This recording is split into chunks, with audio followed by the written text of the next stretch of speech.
Patriotisme économique ou protectionnisme patriotique, c'est le débat qui est en train de naître justement entre Paris et Bruxelles, entre la Commission européenne et le ministre du redressement productif. Arnaud Montebourg se pose en défenseur du Made in France et du produit tricolore. Il s'est fait rappeler à l'ordre ces dernières 48 heures car l'Europe veille au grain.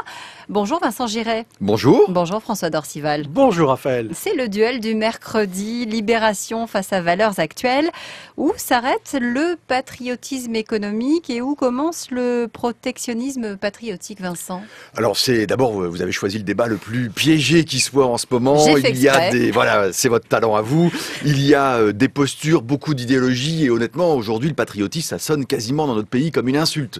Qui prononce ce mot se met quasiment hors du banc, hors de la société. Alors, bien évidemment, si on parle de mettre des frontières autour, des frontières douanières autour de la France, ça n'a strictement aucun sens. Si même on mettait des frontières douanières unilatérales autour de l'Europe, ça n'aurait pas non plus de sens. Pour autant, une fois qu'on a dit ça sur ce sujet-là, il faut être extrêmement pragmatique et s'en tenir à quelques réalités. Est-ce que nous avons été naïfs avec la Chine ? C'est une évidence. La Chine continue à jouer de la sous-évaluation de sa monnaie. Elle envahit de ses produits les États-Unis, moins parce qu'ils commencent à se protéger eux aussi, l'Europe, et elle bloque un certain nombre de jeux. Est-ce qu'on a créé un rapport de force avec elle en la faisant rentrer dans l'Organisation mondiale du commerce? Pas du tout. Donc pour l'instant, c'est vrai qu'il y a un problème chinois que la France ne pourra pas résoudre toute seule, même quand on a le talent d'Arnaud Montebourg. Bien évidemment, il faudra des alliances et peser différemment. Alors, est-ce qu'il y a ensuite en matière de protectionnisme, des mesures ciblées? C'est ça dont on parle finalement. Est-ce qu'il y a des choses précises à faire? Oui. Bien évidemment, il y a aujourd'hui, il y a des choses à inventer. C'est une évidence. Je rentrerai dans le détail après, mais franchement, il y a des choses à faire dans ce domaine. Vous êtes d'accord, François? C'est-à-dire que quand Arnaud Montebourg dit « Vive le Made in France », comment le dénoncer? Oui, vive le Made in France. La question, c'est que le patriotisme consiste à être armé vis-à-vis de la concurrence, vis-à-vis de l'adversaire. Avons-nous été naïfs à l'égard de la Chine, disait Vincent il y a un instant? Comment l'avons-nous été? Mais aujourd'hui, Arnaud Montebourg attaque Pascal Lamy à l'OMC pour avoir accueilli si vite la Chine. Mais Pascal Lamy n'est qu'un bouc émissaire dans cette affaire. Le gouvernement français de l'époque est dirigé par Lionel Jospin, avec une Martine Aubry comme ministre des Affaires sociales et du Travail qui nous met les 35 heures.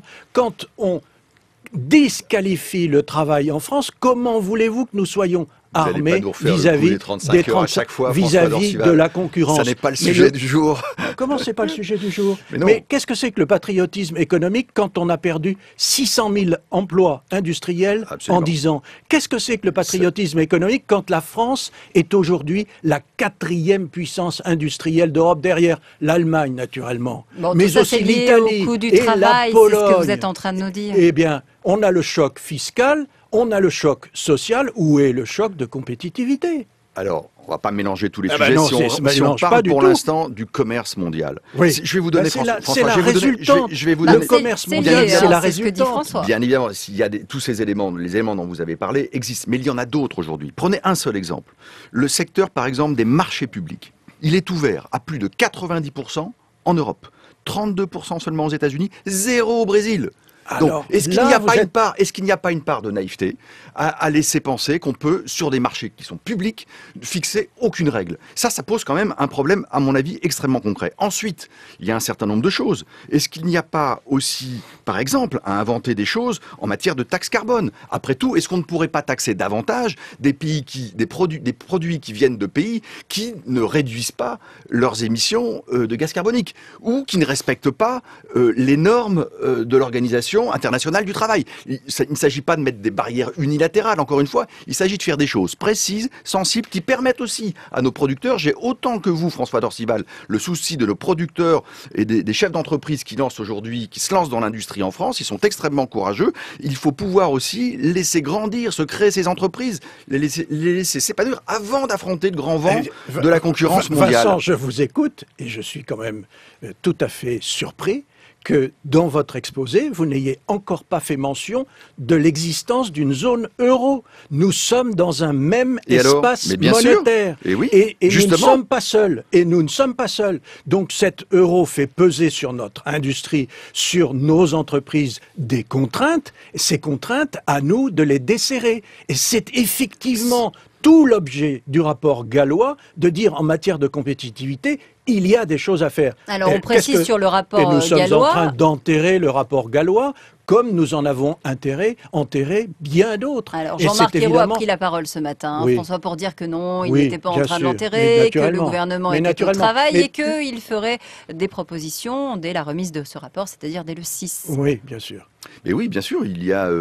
Moi, je pense qu'il y a aussi une dimension compétitivité. Non, pas du tout. Enfin, scepticisme de François Dorcival. Oui, il y a un scepticisme. Est-ce que le gouvernement. Il est encore un peu tôt pour savoir si le gouvernement va enterrer tout ça. S'il l'enterre, faut être clair, c'est une erreur. C'est une erreur. Oui, il y a besoin de compétitivité. Oui, il y a besoin d'un certain nombre de mesures aujourd'hui pour rendre nos produits plus compétitifs. Mais à mon avis, ça n'est absolument pas exclusif d'une politique commerciale plus intelligente, qui prenne, et bien évidemment à l'échelle de la zone euro et de l'Union européenne, ça n'est absolument pas contradictoire. Oui, nous devons travailler sur le plan national, notre compétitivité, le développement de nos entreprises, la préservation de nos emplois et d'une certaine manière aussi faire du défensif.